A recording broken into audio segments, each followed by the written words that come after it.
Onde investir em 2026? Sou Vicente Loduca, estrategista-chefe de investimentos do Banco do Brasil. Estou aqui com o Ronaldo Trogo, o Head de Pesquisas Macroeconômicas do banco, e o Wesley Bernabé. O Wesley é Head de Research do Banco de Investimentos do Banco do Brasil, que é o nosso BBBI. E hoje a gente está aqui para falar para vocês aí em casa das principais oportunidades, e perspectivas para o ano de 2026.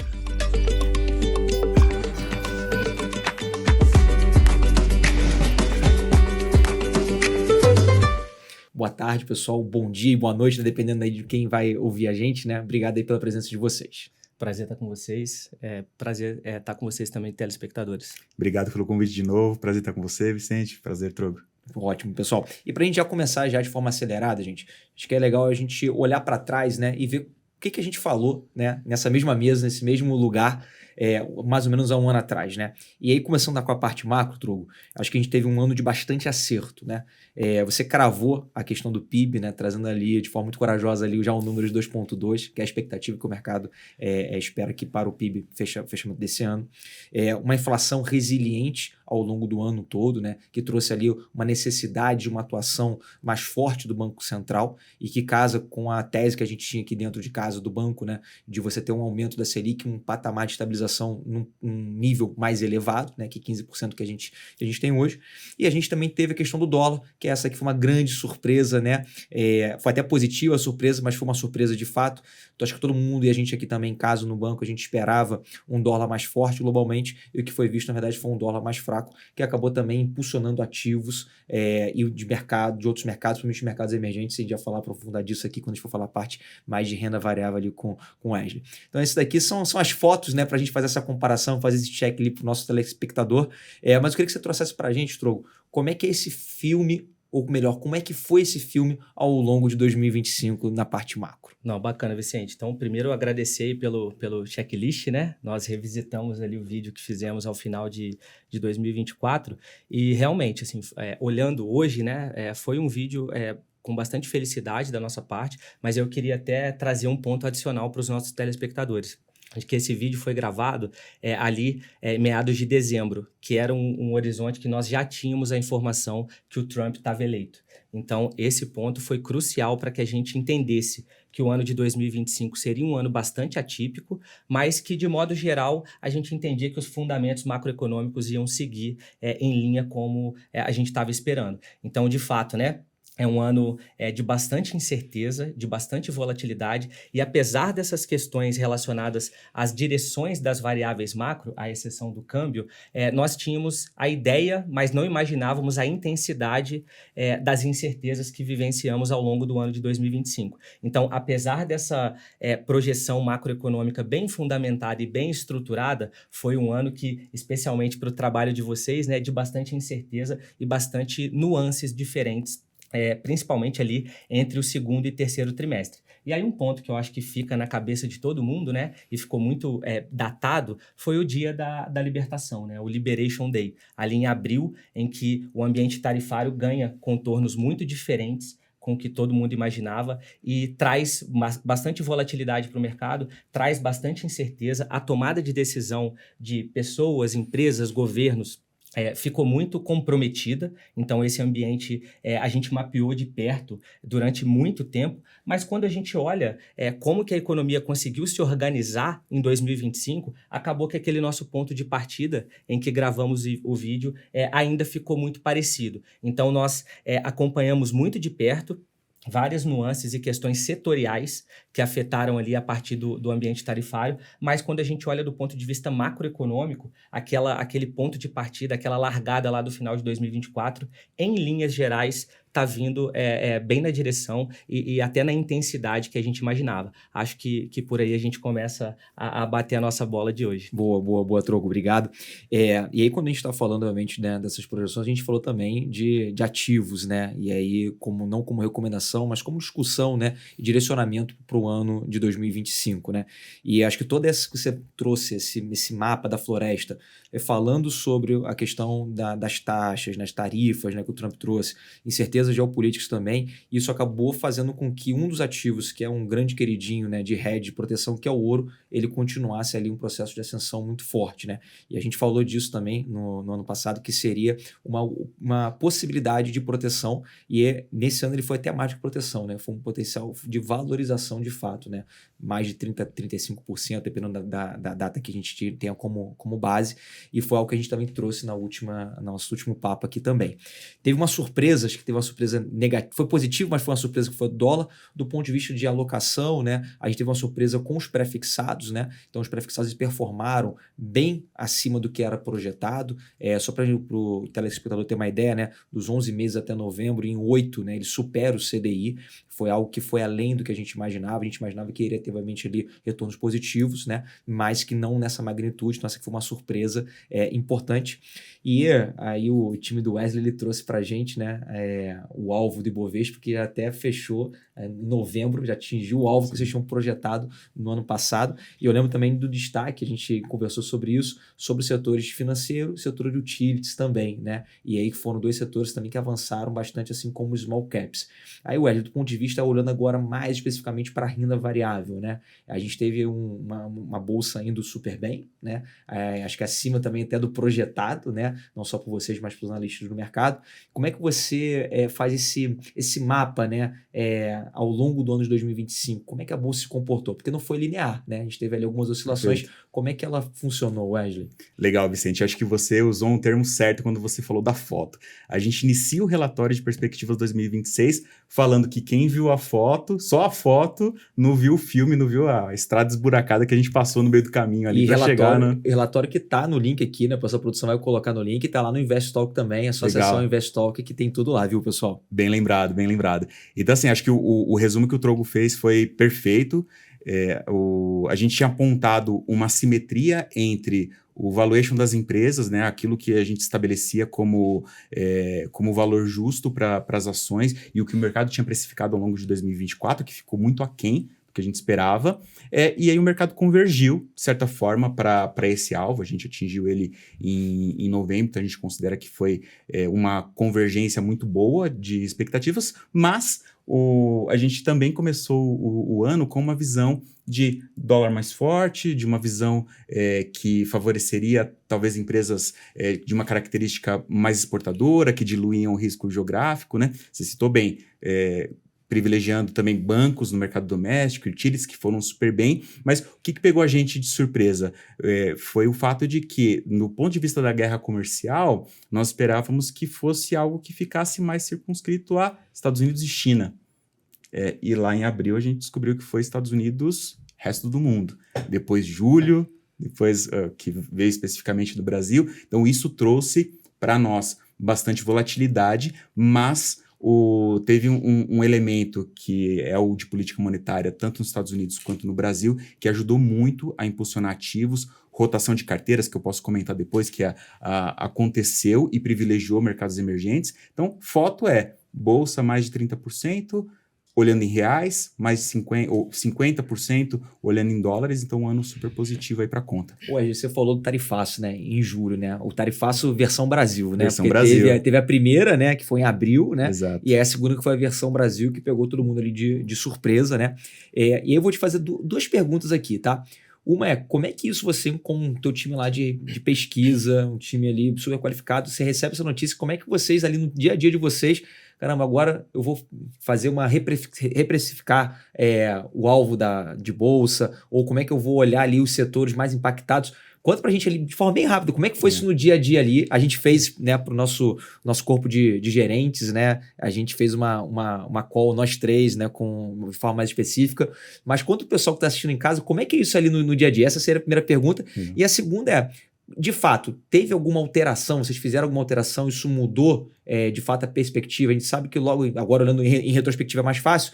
logo no mês seguinte, né, começou a arrefecer, né, essa discussão, essa questão do tarifaço contra o Brasil, e os caminhos foram se acertando ao longo ali do segundo semestre e a Bolsa avançou, né? Mas vocês chegaram a fazer algum ajuste, reprecificar algo? E como é que foi esse processo de decisão? E depois eu vou querer te ouvir na mesma linha, tá, Legal. Trogo? Porque eu acho que esse impacto aqui, ele impacta tanto aqui em ativos quanto na parte macro, né? A gente tem muita cautela de analisar os assuntos a quente, né? Então a gente precisa parar e tentar olhar os detalhes. E foi o que a gente fez. Lá naquele dia a gente parou, todos os analistas começaram a observar os seus respectivos setores. Qual que é o tamanho da pauta de exportação? Qual que é o tamanho da pauta de exportação para os Estados Unidos? O que está sendo abrangido pelas tarifas ou não? E aí, quando a gente começou a olhar no detalhe, a gente viu que o impacto econômico, o impacto multissetorial era forte, mas daqueles setores que faziam parte da Bolsa, principalmente, muitos estavam naquele hall de exceções. Então, o relatório que a gente chegou a soltar um relatório na época, né, junto com esse call que nós fizemos, e a gente atestou que o impacto seria limitado para uma série de setores que compõem o Ibovespa, e realmente foi o que aconteceu. Foi um impacto mais concentrado, óbvio que eu falando aqui, eu não estou generalizando vários setores aqui que eventualmente foram muito impactados, mas olhando para a realidade de bolsa, foi um impacto limitado, e acho que serviu como lição a gente parar, olhar no detalhe cada setor, e aí a importância de termos os analistas e especialistas que estão no detalhe ali, conversando com as empresas, olhando dados setoriais para soltar para o nosso investidor a análise mais quente e fria do ponto de vista dos números, né? Então, a gente não alterou naquela época o alvo do Ibovespa, foi algo que nós discutimos na época, se valeria a pena ou não fazer algum tipo de alteração nas premissas que nós colocávamos na avaliação das empresas, e a opção que nós fizemos foi por não vamos alterar nessa hora, porque não muda significativamente aqueles parâmetros que a gente estabeleceu para o alvo que nós tínhamos colocado na época, que era de 153 mil pontos. Ótimo, Wesley. E antes de passar, Troco, fazer um breve comentário aqui, e quando a gente está olhando aqui do ponto de vista de alocação como um todo, né, alocação de ativos, a gente está falando de todas as classes de ativos que a gente acaba trabalhando, desde renda fixa, multimercados, renda variável, investimento no exterior, né? Nesse momento é um momento onde a gente tem que realmente frear um ímpeto, né, de, putz, é hora de zerar a posição, é hora de diminuir a exposição, porque senão às vezes você acaba agindo, né, depois do fato.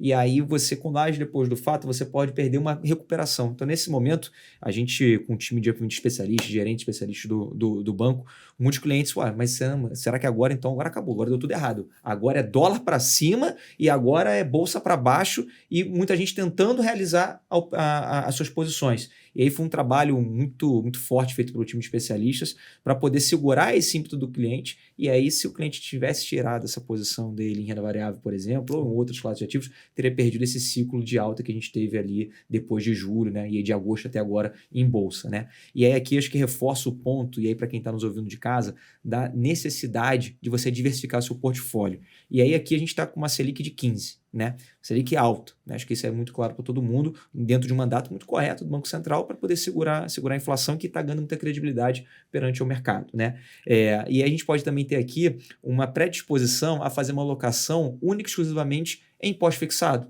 Estou lá 15% ao ano de forma tranquila, mas quando a gente olha, e aí da data que a gente está gravando hoje, né, pode ter uma variação um pouquinho para cima, um pouquinho para baixo, mas você tem praticamente todas as classes de ativos performando melhor do que o CDI.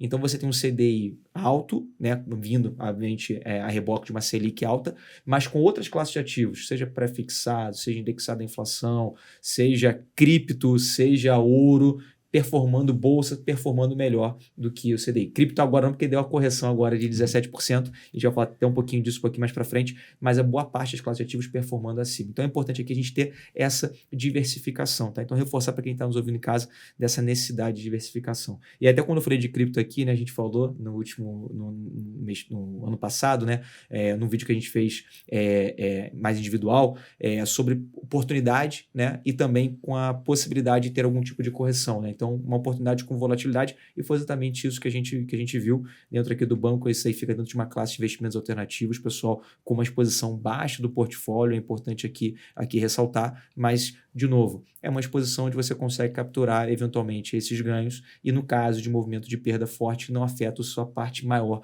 do patrimônio.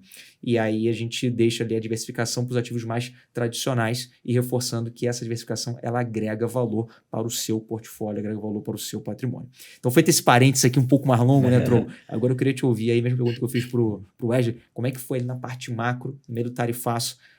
Faz algum tipo de ajuste, não faz? Boa. A gente conversa muito, né? A gente fica no mesmo andar, né, Trogo? A gente conversa muito, sei como é que foi, várias pressões, e aí agora é hora de revisitar, etc. Mas conta um pouquinho pra gente como é que foi e se de fato vocês fizeram algum tipo de ajuste a partir desse dia, né? Boa. Eu acho que eu vou aproveitar aqui o gancho de uma palavra que o Wesley usou, e que ela é perfeita para a gente rememorar, né? Aquele abril. Cautela. Quando vem o dia da libertação e toda aquela classe de tarifas para vários países, o primeiro movimento foi tentar fazer todas as contas, né? Mas passados alguns dias, até os movimentos de China voltando, fazendo movimentos parecidos, Estados Unidos fazendo de volta, e aí percebemos rapidamente até de que era um caminho que não tinha muito para onde ir. Se escalasse naquela magnitude, a gente teria, de fato, uma quebra das cadeias e interromper vários canais de comércio que são muito relevantes para todo mundo. Então, acho que ter cautela e esperar um pouquinho o tempo passar fez muito bem para as discussões. E eu me lembro das nossas calls, né, internas e também os relatórios que soltamos, tentando trazer, primeiro, né, essa especificação macro de para onde a coisa poderia andar, mas tendo muita cautela nas revisitações de cenário. Então, nós fizemos ajustes muito marginais, e aí eu acho que o que ficou claro foi uma outra coisa que o Wesley colocou muito bem.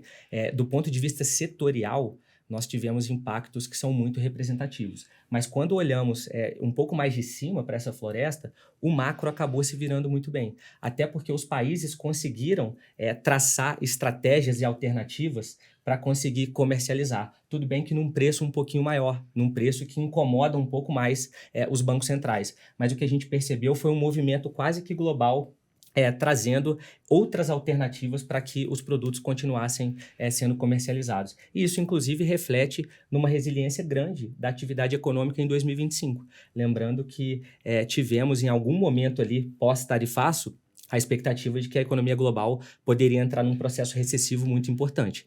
E aí nós, com essa cautela, né, avaliamos que era muito prematuro tomar esse tipo de decisão e passar isso institucionalmente, e acaba que o nosso cenário ficou bem parecido com o que tínhamos anteriormente, de novo, né? Porque quando traçamos as estratégias para 2025, já tínhamos a ideia de que vinha algum nível tarifário, só não sabíamos exatamente a intensidade. Então, nesse momento ali, em que sobe o muro de tarifas, nós optamos por ser mais cautelosos. Já no momento do Brasil, apesar de ter ficado um pouco mais aflorado, né, até porque estávamos falando ali do Brasil virando o centro da discussão, aí foi um outro ponto que foi importante para nós. Porque acaba que os movimentos dos Estados Unidos foram de muitas idas e vindas. Então, ali, quando vem para o Brasil, já estava um pouco intrínseco que poderia ter algum tipo de flexibilização antes da implementação de fato. Eu acho que foi um outro movimento acertado, apesar ali do 9 de julho ter sido muito impactante, mas quando chega lá no 1º de agosto, que era o momento da vigência de fato, muita coisa já tinha entrado para o rol de exceções.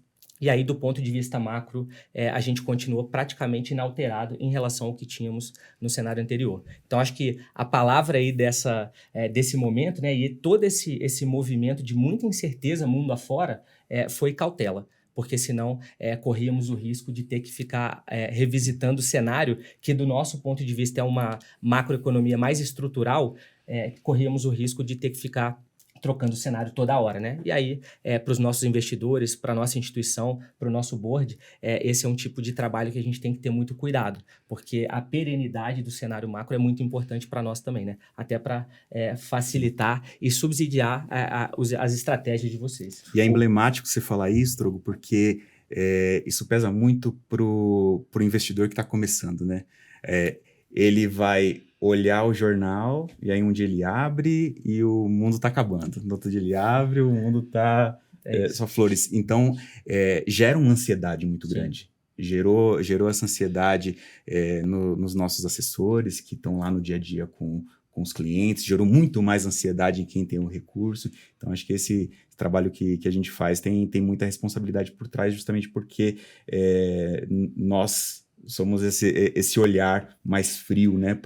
E aí o jornalista está perguntando, mas você não vai alterar, você não vai fazer... Então, eu acho que fica aí como um ponto bem positivo para o ano. Não, é uma lição, né, Wesley, isso, né? A gente evitar fazer movimentos bruscos, né? Que a gente tem que fazer um movimento brusco para a esquerda, depois para a direita, e aí até colocar no prumo. E aí, quando a gente tem um portfólio, falando aqui da parte de alocação, né, bem diversificado, que ele consegue passar por essas intempéries, né?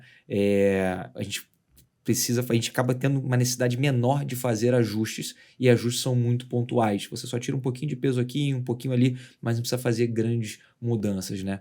É igual você ter o Amir Klink fala muito isso, né? Você tem um barco, você não precisa que o barco ele não vire, né? Você precisa que ele, se ele capotar, que ele desvire mais rápido, né? Acho que esse é o grande ponto.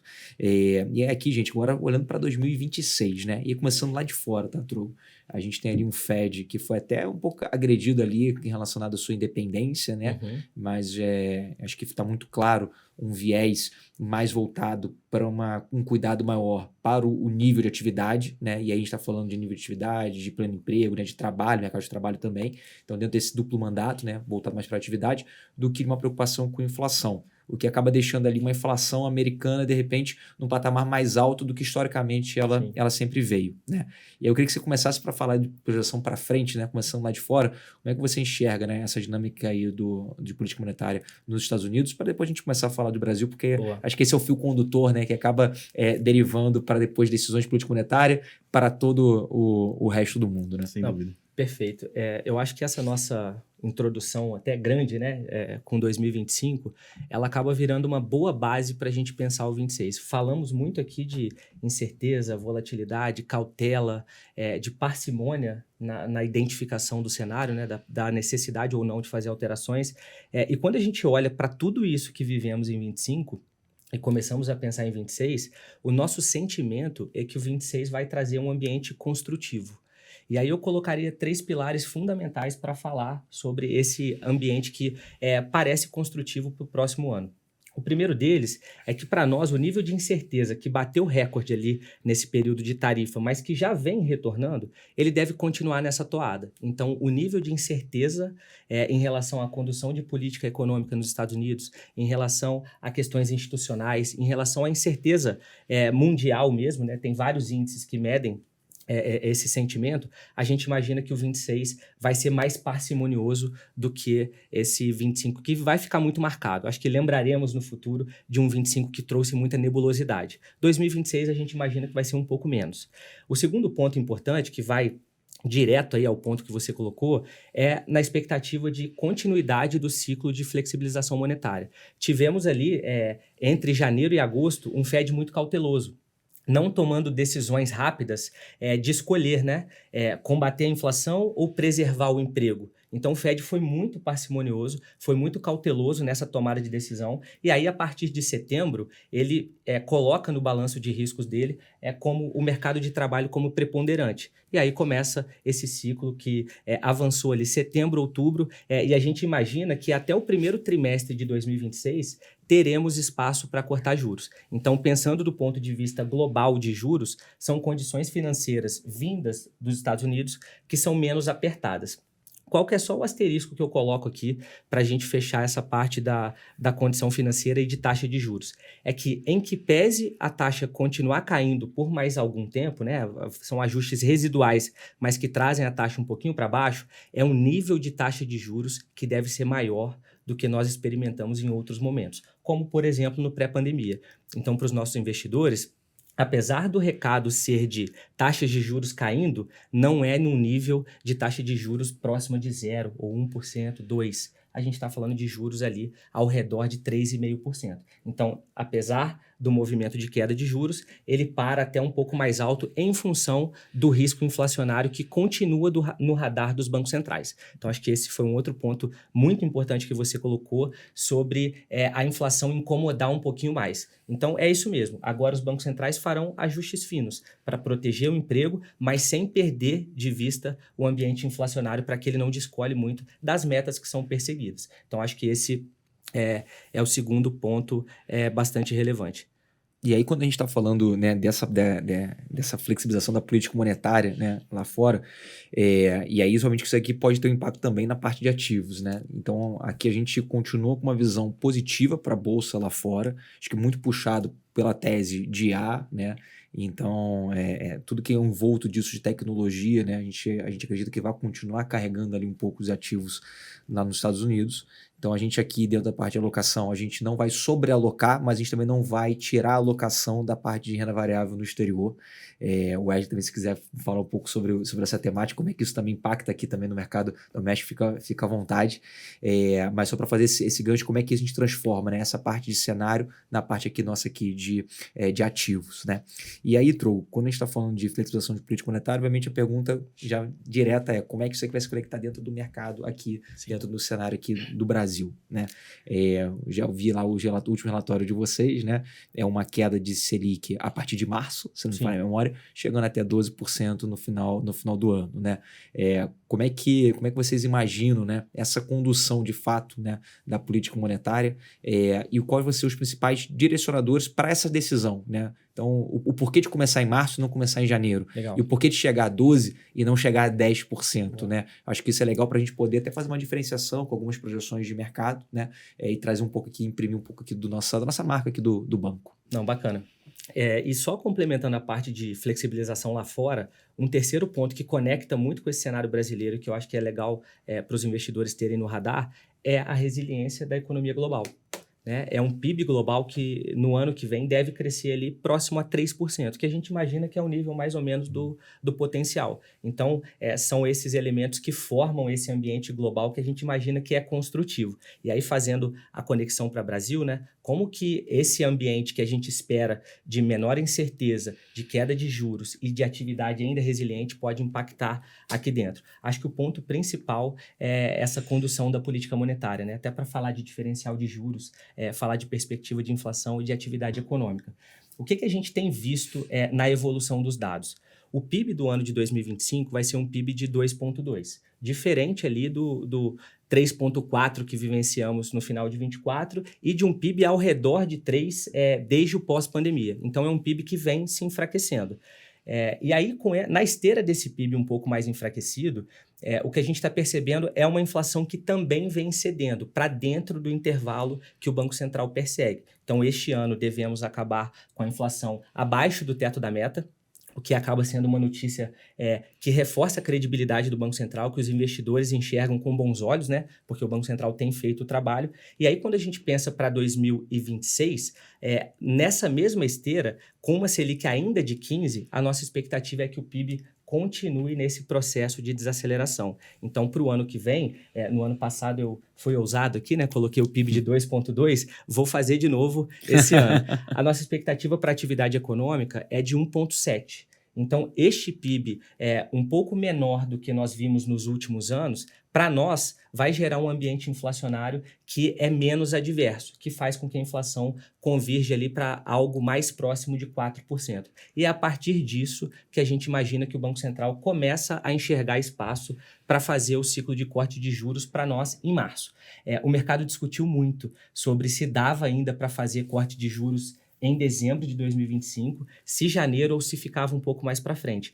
Essa nossa perspectiva de março, ela já está consolidada há bastante tempo. E nós, já no fechamento de 2025, ainda estamos confiantes nela. Principalmente porque, na nossa cabeça, o discurso do Banco Central ainda permanece muito cauteloso, muito cuidadoso. Então, a gente imagina que o Banco Central vai esperar por uma nova safra de dados para ter mais confiança de que a inflação, de fato, está convergindo para níveis mais próximos do que ele espera. E aí a pergunta, né, de por que 12, não 10, não um dígito, é muito em função desse ambiente inflacionário que o Banco Central olha mais a longo prazo. Então, hoje, o Banco Central está olhando lá para o segundo trimestre de 2027. E mesmo assim, o Banco Central está com dificuldade de enxergar o 3%, que é o centro da meta que ele persegue. Quando a gente pensa em ciclo de flexibilização monetária ainda mais agressivo, o que a gente percebe é que ficaria ainda mais difícil do Banco Central levar essa inflação mais para perto do 3%. Então, o 12 para nós ali acaba virando um ajuste fino de que é uma Selic que está fazendo efeito, está gerando resultado sobre a economia real, a economia está desacelerando e nessa esteira a gente tem uma inflação que devagar, né, de maneira bastante gradual, vem convergindo para níveis mais próximos do que o Banco Central espera. Um ponto que a gente coloca sempre, que eu me lembro de ter falado também no ano passado, que foi um outro vetor que deu tranquilidade e gerou essa ideia de que a atividade viria mais ou menos no patamar que nós colocamos agora, é o mercado de trabalho. Então, aqui a gente tem um elemento que foi fundamental para pensar na atividade econômica de 2025 e a gente imagina que também vai estar presente em 2026. No ano de 25, nós devemos ter o menor desemprego médio da série histórica, iniciado em 2012, que é um desemprego de 6%. No ano que vem, a nossa expectativa é que o desemprego até acelere um pouquinho, na esteira desse PIB que vem crescendo um pouco menos, mas é um desemprego de 6,4%. Ou seja, o segundo menor desemprego da série histórica. E aí, quando olhamos todo o conjunto da obra, né, o que a gente está percebendo é uma economia que, de fato, está desacelerando, mas é uma desaceleração muito organizada. O que para o Banco Central fica um pouquinho mais desafiador, né, porque a Selic demora mais a convergir para o 3, mas o que a gente está percebendo são setores econômicos ainda muito organizados, levando essa atividade econômica para um nível menor do que o do pós-pandemia e fazendo com que a inflação chegue ali pelo menos um pouco mais perto do objetivo central, que é o 3%. Pô, ótimo, Troco. Aqui a gente teria espaço aqui para ficar falando 1 hora só disso daqui. Se a gente fosse entrar no core de inflação, assim, a inflação de serviços que está puxando um pouco mais, né? Que é a inflação de serviços que acaba segurando, né? Trazendo um pouco mais de pressão inflacionária, exatamente, né? Concentrada em inflação de serviços, que tem muito a ver, obviamente, claro, também com a parte de mercado de trabalho também, isso, né? E como você bem colocou, o mercado de trabalho bem aquecido, né? Você acaba impactando diretamente a inflação, você tem ali o aumento de salários de uma forma geral, e aí você aumenta o consumo, isso tudo gera ali uma inflação um pouco mais resiliente, né? Se por um lado você tem uma garantia de demanda que ainda fica aquecida, né? Você tem uma sustentação da demanda, aos olhos do Banco Central é um desafio adicional, né? Porque é uma convergência mais demorada para a inflação de serviços. Então aqui eu acho que esse contraponto é muito importante, porque dependendo de quem está olhando, a notícia é muito boa, dependendo do outro lado, ela pode ser um pouquinho desafiadora. Mas eu acho que até que assim, de uma forma geral, a notícia toda é boa, né, Wesley? Porque assim, você tem um cenário, e aí vamos pensar como sociedade, né? O mercado de trabalho aquecido, com baixo nível de desemprego, uma atividade econômica positiva, então isso também é bom, com uma Selic que começa a dar sinais de que pode diminuir, isso é bom para todo mundo, né? Então a gente tem aqui um filme para 2025 positivo, né? Perdão, para 2026, né? Para 2026 positivo. E aí, pegando esse gancho aqui da Selic, acho que esses são os principais itens que destrava valor para a Bolsa, né? Quando você tem ali, né, uma taxa de juros mais baixa, você acaba tendo um maior direcionamento de fluxo para ativos com maior nível de risco, obviamente. A Bolsa, obviamente, ela acaba puxando, né, esse fluxo. E aí aqui a gente tem um outro ponto também, que é um fluxo que vem de fora, né? Então você tem uma saída de capital ali dos Estados Unidos de uma forma geral, indo para mercados emergentes. Não foi só a Bolsa brasileira que foi bem no ano de 2025, os mercados emergentes foram como um todo. Então eu começo a enxergar aqui que a gente tem fatores, né, que acabam podendo levar mais fluxo e podendo destravar mais potencial ainda para a Bolsa. Essa é a visão de vocês. O que você traz aí para a gente, aí, pensando mais em renda variável, para o ano de 2026? É isso mesmo, Vicente. Eu diria que esse tema de política monetária ele é central. Então, você quer entender bem o comportamento da Bolsa, principalmente numa visão de longo prazo, né? O curto prazo tem bastante volatilidade, tem que entender bem esse movimento de juros. O Trogo falou sobre a expectativa de queda da Selic, mas olha como esses números são importantes. A gente veio de um período ali quando a Selic estava muito baixa e no pós-pandemia, e ela teve que voltar a esse patamar que a gente observa hoje, no qual as empresas se alavancaram, posteriormente a esse fato, elas começaram a se desalavancar. Então, a história mais recente mostra que as empresas fizeram uma lição de casa para se desalavancar a uma Selic nominal de 15%. Então, a gente entra 2026 com as empresas com valores absolutos de alavancagem menores do que os anteriores, com uma expectativa de que a Selic média seja mais baixa.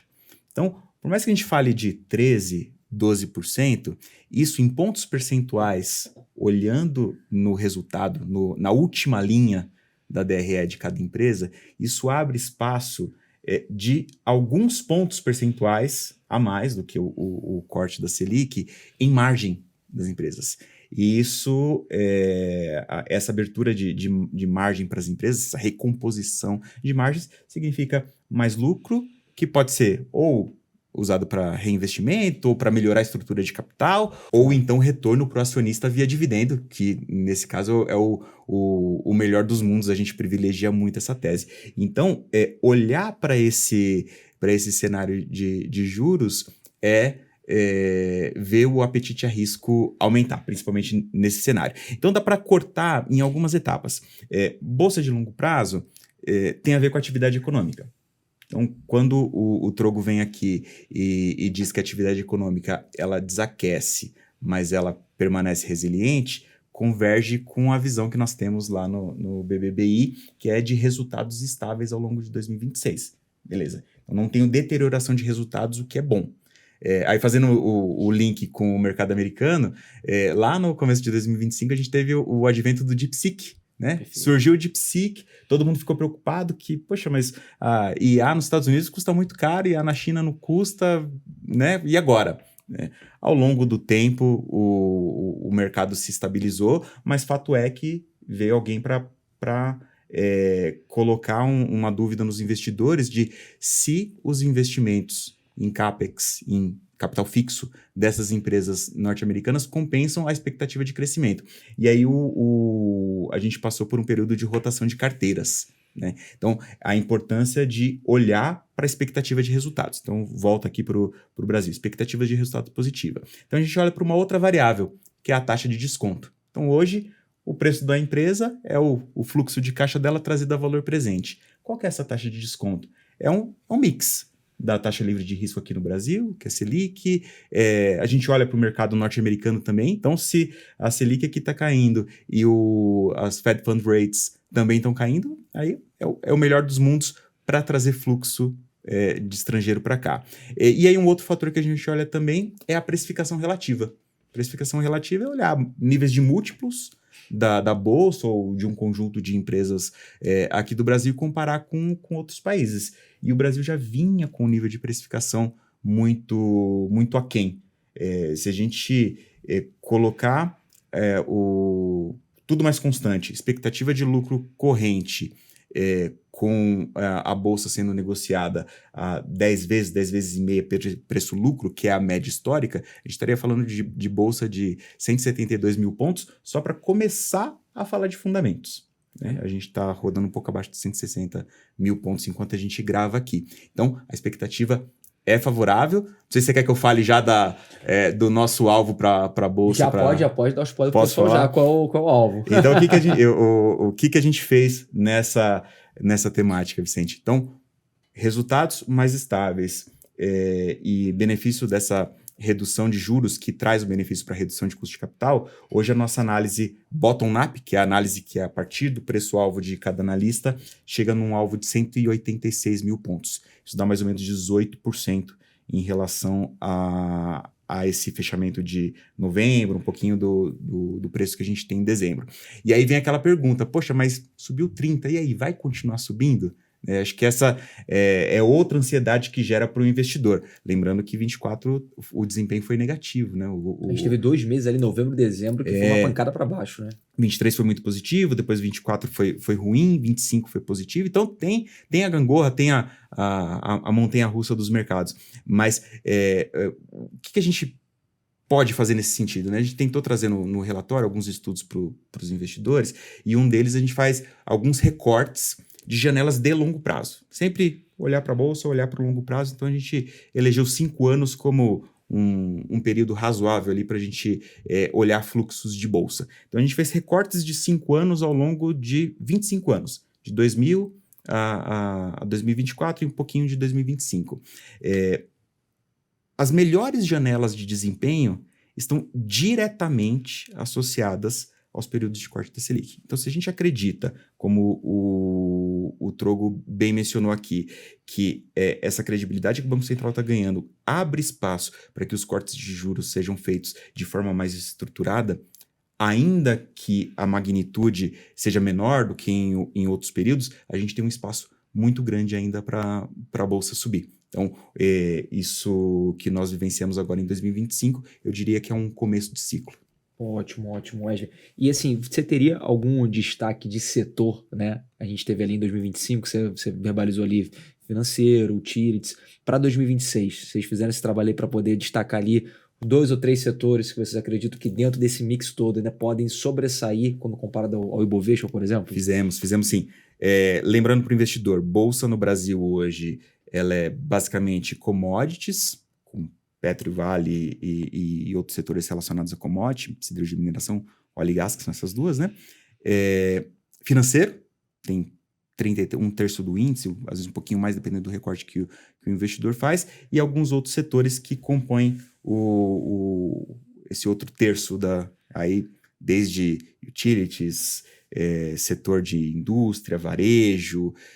Então, é muito importante a gente olhar para esses setores que mais têm peso na Bolsa. E aí, pensando nesses setores, a gente traz no relatório um viés positivo para o financeiro, e aí muito baseado, 2025 foi um ano de inadimplência crescente no sistema financeiro. A expectativa é de uma desaceleração, uma expansão com desaceleração no crédito, mas a expectativa de 2025, em função do cenário, é de uma descompressão da inadimplência que pode melhorar o resultado dos bancos de uma forma geral. Então, é um setor que a gente gosta bastante.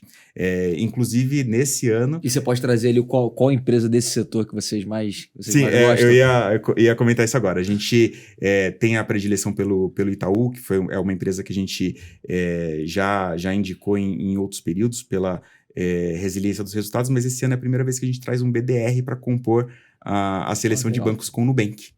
Nubank, além do componente de uma expansão muito forte da base de clientes aqui no Brasil, tem uma estratégia de expansão internacional e tem esse componente da listagem lá fora que traz um pouquinho da diversificação do risco até em moeda estrangeira. O investidor que comprar Nubank aqui no Brasil, ele vai comprar o BDR, ele pode comprar a própria ação lá na bolsa lá fora, mas o BDR tem uma liquidez muito boa também, então é a primeira vez que a gente faz a inclusão de um BDR dentro da seleção. Outro setor de destaque também entre os positivos é o setor de mineração.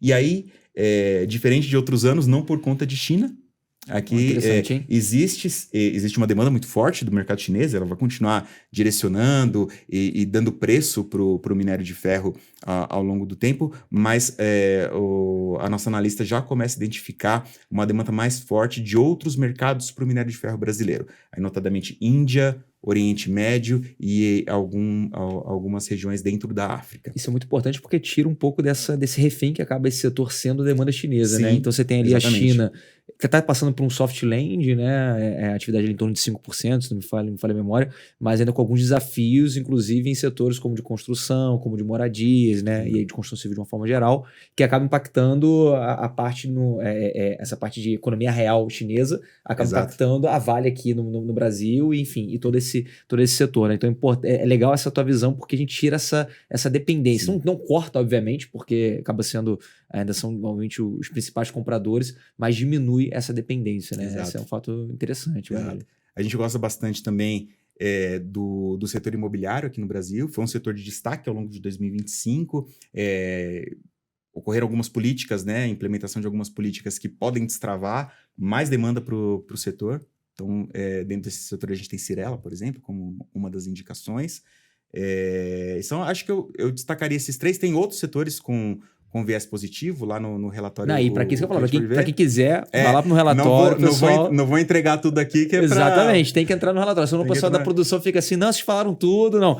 Entrar no relatório, gente, vai estar aqui no link aqui embaixo, tá? Mas também acesse pelo investtalk.bb.com.br. É muito importante vocês entrarem lá e ver todo esse detalhamento aqui que o Wesley trouxe. Tá? Mais um ponto para fechar essas teses, Vicente, que o cliente tem que ter em mente. Desde o final de 2024, a gente passou a escrever nos relatórios e adotar o que a gente chamava de tese de qualidade. Qualidade reconhecemos as incertezas e a gente não vai fazer indicações por blocos. A gente vai fazer indicações baseado nos fundamentos das companhias. E os fundamentos de uma tese de qualidade são geração de caixa, alavancagem controlada, né, que tem uma relação direta ali, margens, liderança setorial, retorno para o acionista via dividendos. O que está por trás disso daí? A gente quer diminuir o risco associado a uma carteira de renda variável no portfólio do cliente. Então, ele tem um risco de mercado, que ele assume quando ele se expõe ao Ibovespa, e tem um risco quando ele aloca nas indicações que nós fazemos. Então, a gente procura ao máximo diminuir o risco dessa alocação e diminuir a volatilidade que deve acontecer em 2026, deve se acentuar em 2026. Então, por isso que acho que a mensagem de qualidade, a mensagem de optar por empresas que proponham algum tipo de diversificação de risco, e aí não escolher um nome, né? Não existe isso, é sempre pensar renda variável numa visão de portfólio. Acho que deixar essa mensagem aqui, embora eu não tenha trazido o spoiler de todo o relatório, mas isso daqui faço questão de deixar no vídeo, porque é importante alertar todos os investidores. Wesley, ótimo, e você trouxe um ponto aqui muito importante, que é a volatilidade, né? A gente vai ter em 2026 eleições. Eleições, obviamente, de forma natural, ele traz mais volatilidade. E essa volatilidade, ela impacta diretamente na performance dos ativos, que não tendem a ser de forma linear, né? Tanto para cima quanto para baixo. Mas a volatilidade é exatamente isso, né? Essa oscilação. E aí, obviamente, que toda eleição ela traz isso, e sempre quando a eleição ela é mais apertada, né? Isso daí traz um componente de volatilidade cada vez maior. E aqui a gente vai ter, acho que, alguns períodos, né, importantes que isso vai acabar fazendo o preço. Eu acho que um período perto ali de abril, quando você tem ali a descompatibilização de agentes públicos para poder participar de eleições, esse é um ponto. E um outro é quando a eleição vai se aproximando mesmo de fato, e aí você tem uma série de pesquisas que vai saindo ao longo do tempo, e aí você tem o primeiro turno, e é onde você já tem uma sensibilidade de como é que vai acontecer um segundo turno, né? E aí, a partir desse primeiro para o segundo turno, é onde também a gente imagina que isso possa arrefecer, e um final de ano é esse nível de volatilidade que a gente vai observar ao longo do ano por conta de eleição, ele tende a arrefecer, porque você já vai ter já um candidato já eleito. E essa candidatura eleita, né, com todos os desafios e com todas as oportunidades que o Brasil ele tem para o ano de 2027, né? E aqui um ponto esse disclaimer aqui, porque eleição natural traz volatilidade, e aí reforça, gente, a importância de um portfólio diversificado para passar por esse período de uma forma muito, muito tranquila. O Trogo estava muito feliz aqui, porque a gente não falou de projeção de dólar, mas eu deixei aqui para o final, Trogo, porque eu vi o teu material aí que vocês estão construindo, e aí esse material tem um gráfico muito legal, né? Que aí você coloca ali o dólar ele subindo bastante até perto das eleições, né?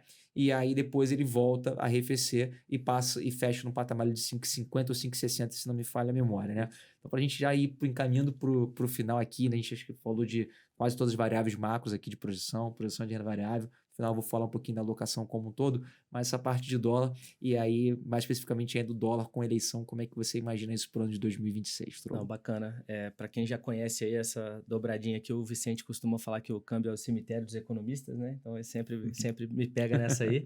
E 2026, de fato, a gente está tomando um cuidado ali, principalmente para conversar com clientes, né? Para conversar com vocês também, né?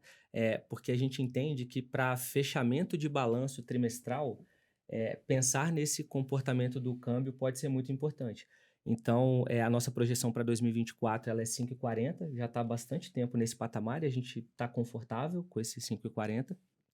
Quando a gente fala de 2026, o que a gente tem é um câmbio de 5,50. Então, se pegar do 5,40 para o 5,50, falando de câmbio, para ser bem honesto, né, é praticamente nada, né? É quase a mesma coisa, um 5,40 para o 5,50. Só que quando a gente abre isso mensalmente, e especialmente nos trimestres, o primeiro trimestre tende a ter uma sazonalidade que joga o câmbio mais para baixo.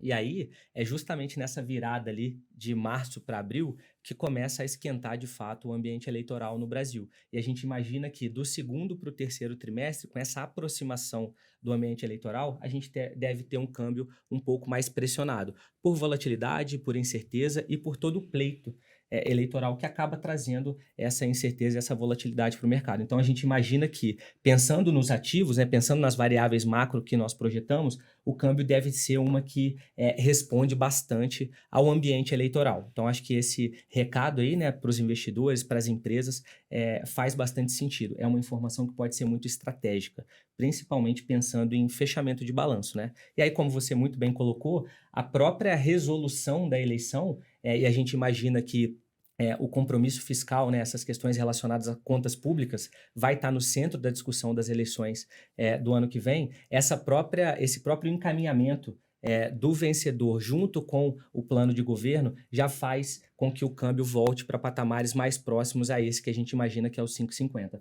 Então aí fica esse recado, né, e essa informação que a gente imagina que pode contribuir na hora de compor a carteira, na hora de compor o balanço, que o câmbio de cada trimestre pode trazer algumas oportunidades. Nós esperamos que oportunidades, né? Vamos mitigar os riscos e pensar nessa informação como muito estratégica para as montagens das carteiras. Perfeito, Trogo.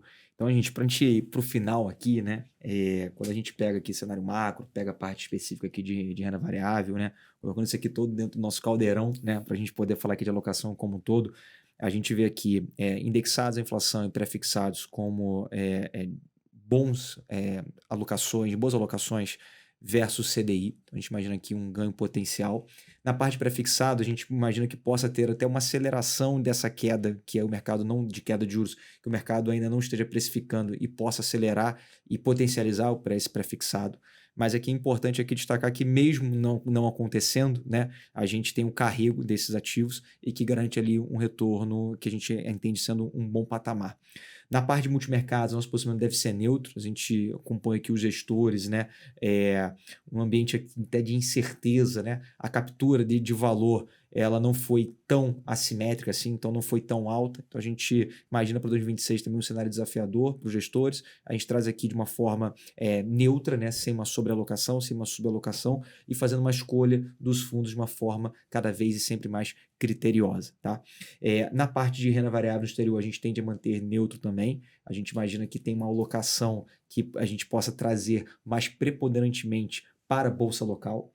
E aí, aproveitando aqui tudo que o Wesley trouxe, então a gente imagina aqui uma sobrealocação em renda variável, mas destacando toda essa questão de eleição, que pode ser, a gente pode ter momentos de rally e momentos de maior depressão desse ativo. Então, para quem está nos acompanhando aqui, é importante acompanhar mensalmente, porque isso aqui vai ser uma classe de ativo que a gente tende a fazer mais ajustes táticos ao longo do ano, para poder trazer mais proteção e tentar capturar esses movimentos, observando aqui tanto os contextos macro, quanto empresariais, quanto também políticos, para a gente poder tentar, né, potencializar o ganho para os nossos clientes. De uma forma geral, né, o cenário é positivo para 2026, que o Trogo colocou muito bem aqui, quando ele fala de perspectiva de Selic para baixo, de dólar num patamar onde a gente já chegou até 6,20, um patamar de 5,60, 5,50, então um patamar muito atrativo ainda e benéfico quando a gente pensa de uma forma geral. A gente também tem um PIB um pouco mais baixo do que foi no ano de 2025, mas num patamar também bom. Então a gente olha um filme macro positivo, acho que esse que é o recado que fica, né? E na parte de bolsa, eu acho que como o Wesley colocou, com alto nível de detalhe, a gente tem destaques como o setor financeiro, a gente tem o setor de óleo e gás, setor de siderurgia e mineração, se não me falha a memória, foi os dois pontos. Mineração que eu falei, o óleo e gás está neutro hoje. O óleo e gás está neutro, mineração e que são os setores com destaque, mas o Ibovespa como um todo, né, com um potencial ali de 18% de crescimento, chegando aqui a um alvo, até anotei que o alvo que você falou, de 186 mil pontos. Espero que você esteja certo. Eu espero que você esteja errado, que esse alvo seja superado aí com larga margem. A gente estava conversando aqui anteriormente, né, quando a gente olha essa bolsa aqui, quando a gente desconta ela com relação ao dólar, quando a gente olha um patamar nominal versus real, ela tem um potencial de crescimento ainda maior do que a gente teve até agora, né? Então, para aquele investidor que está pensando assim, caramba, já andou mais de 30% em 2025, já perdi, né, esse rally, essa alta. Não perdeu esse rally, essa alta. A expectativa ainda é positiva. Meus amigos, eu queria agradecer. Acho que a gente está aqui já falando aqui há bastante tempo. O pessoal deve estar cansado de nos ouvir, mas agradecer o Wesley, veio de São Paulo aqui para a gente poder fazer esse bate-papo. O Trogo, muito obrigado também. E agradecer também ao time de vocês, não só vocês como liderança do time, mas o time que faz um trabalho ali fantástico. Agradeço também ao meu time aqui, o que a gente faz aqui. A gente é o porta-voz de muita gente que está aqui por trás trabalhando. Então, quero deixar esse agradecimento para você que está em casa, nos assistindo, ficou agora até o final. A gente está gravando antes do Natal, então um Feliz Natal, um próspero Ano Novo. E sempre tenha em mente que você pode contar com o Banco do Brasil para o que você precisar. Para mais detalhes aqui sobre a nossa conversa, os relatórios, vocês podem acessar também o nosso portal de conteúdo de investimentos, o Investalk. Confira o Investalk, lá você tem atualizações diárias, você tem cotações, você tem notícias dia a dia e você tem todos os relatórios aqui que as equipes elas produzem. Dito isso, muito obrigado, gente. Até mais.